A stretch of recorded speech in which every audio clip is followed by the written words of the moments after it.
Okay, welcome everybody to a lesson on the glottal stop, or perhaps possibly better pronounced as glottal stop, glottal, yeah, rather than glottal, glottal.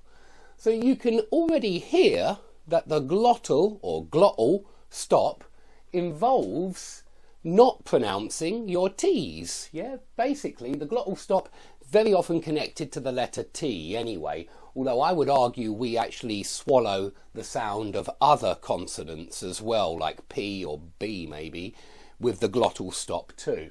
But the most obvious place where you hear the glottal stop is with the letter T, and it's all over the UK that you hear this particular pronunciation feature. But I want to make it clear that it's not considered Queen's English or BBC English or even received pronunciation. Certainly not. It's the local accent. And this poem that we're going to look at today, it was written by a guy, or it was written by a guy. Yeah, it was written by a guy who comes from Yorkshire, and he wanted to celebrate his accent.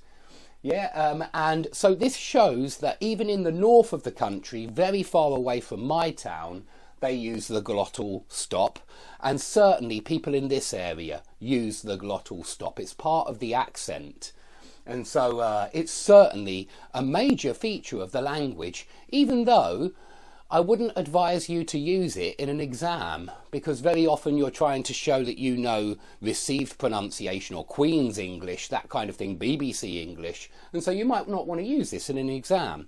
But in the pub